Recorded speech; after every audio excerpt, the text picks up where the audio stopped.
it's easy to get caught up in completing daily tasks or short-term tasks, what I would call momentary productivity. So how much you're getting done currently, how many tasks you're completing on average. But I would argue that if you focus more on learning, more on developing yourself, really your competencies,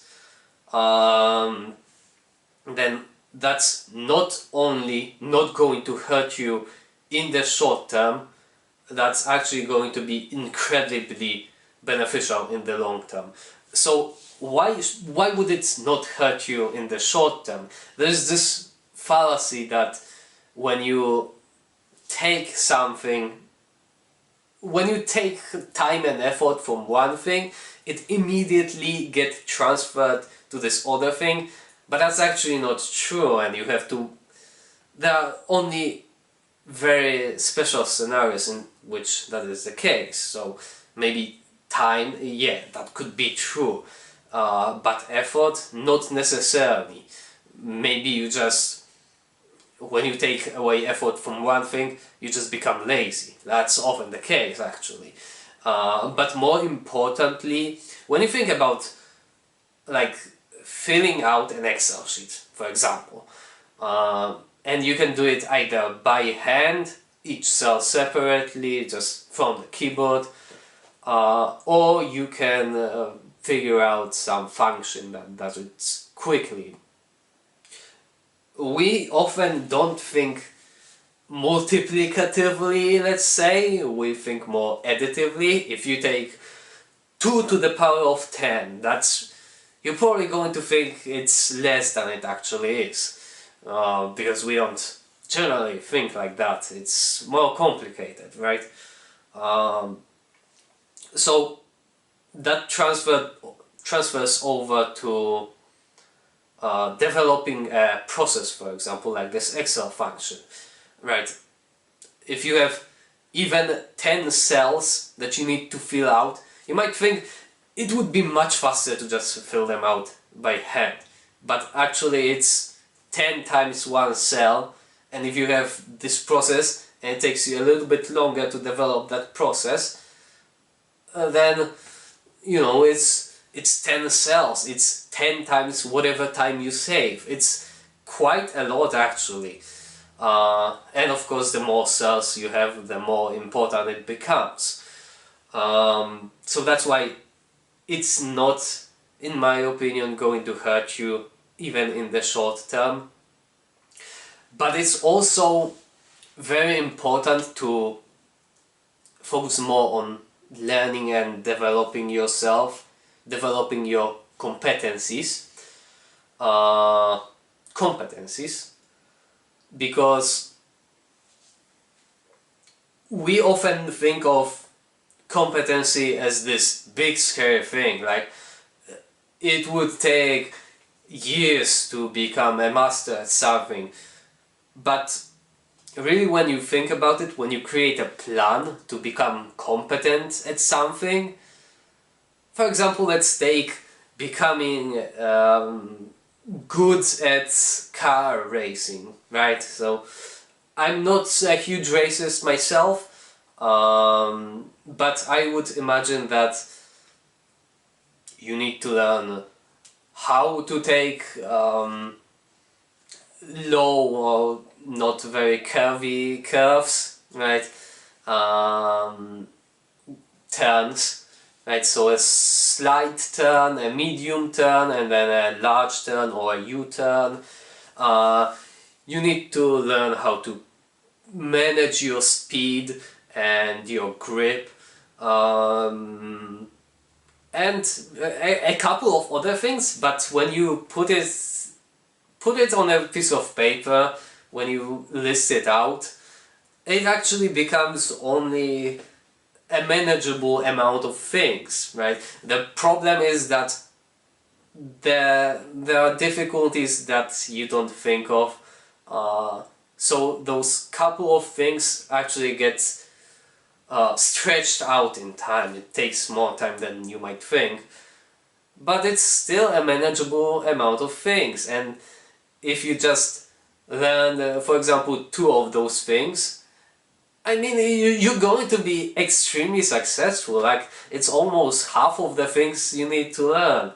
I'm sure there's more to racing than just that, but it's still a manageable amount of things that you need to learn. And actually, if you learn one thing, for example, in your job, you become the go-to person for that job. So whenever something like that comes up, you are considered, right? Even if you are not in a regular job, you just need to get things done for yourself. You're still going to err more on the side of things that you are competent in. It's still going to be a somewhat limited amount of things.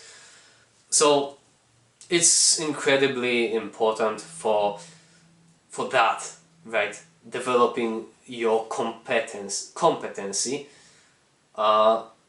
It's a much faster process than you might think, right? It's crossing out things from the list. It's not just this imaginary thing that you can't really put your hand on.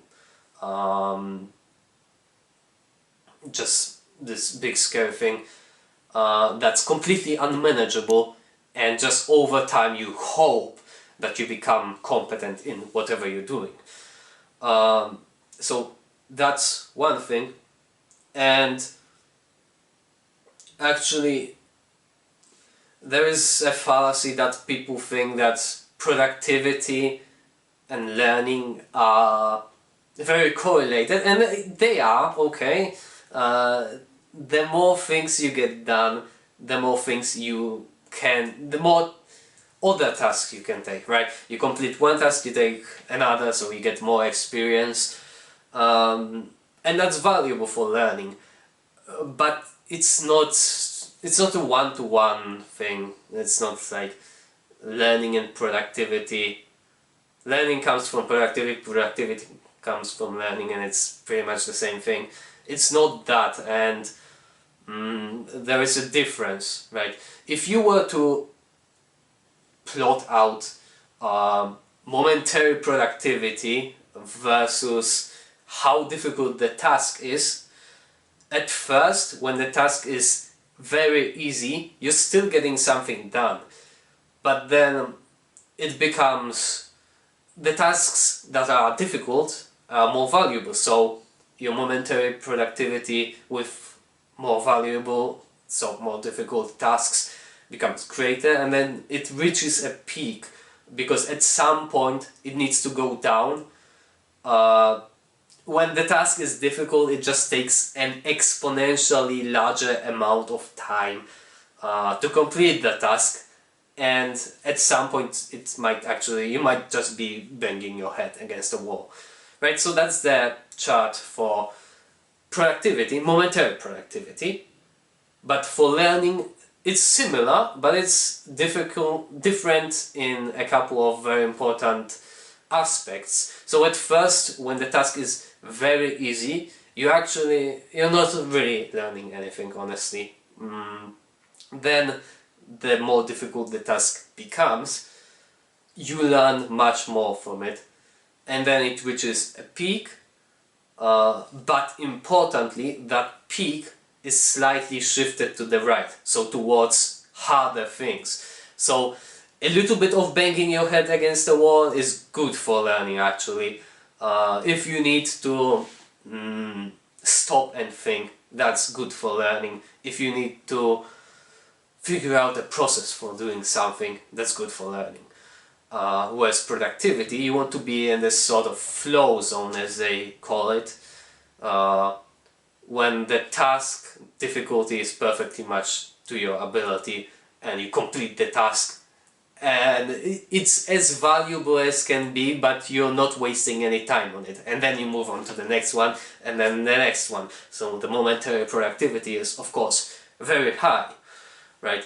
But learning, you actually need to complete more difficult tasks, and then it drops off, actually, just like productivity, because again, at some point you're just banging your head against the wall, and it doesn't drop off to zero, but it reaches a very small amount of learning for the time and effort you're putting in, because you just don't have that I don't know, you just don't have that anchor, I guess. You could be learning all about things that are similar to this task, to what this task is related to, but not actually learn anything valuable. Like, you're just learning fun facts about things that are connected with whatever you're trying to do, but you're not learning anything valuable,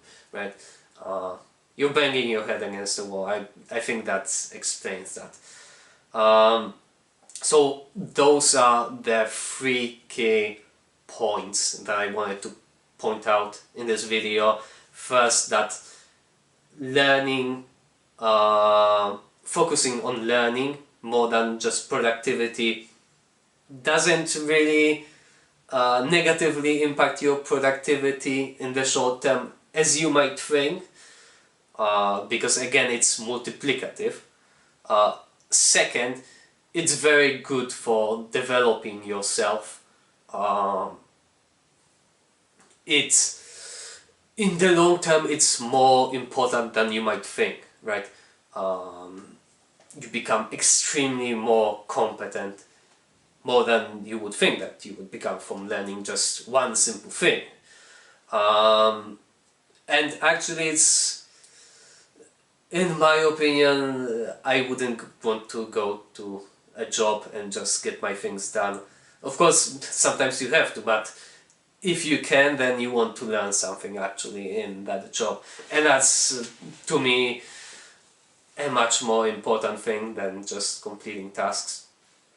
And then the third thing is that productivity is not that tied,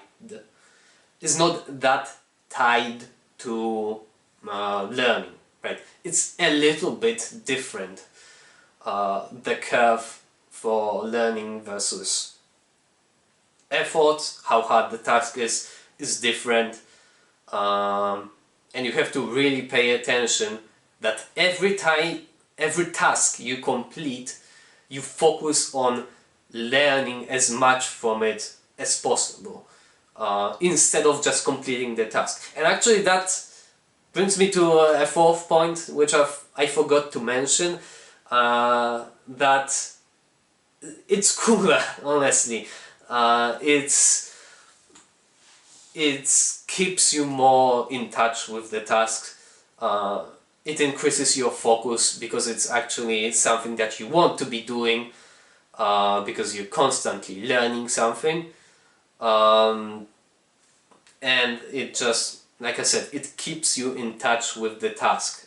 You don't get detached and just complete the task in some way that would technically solve the problem, but it's not ideal. It's not the right way to do it, really.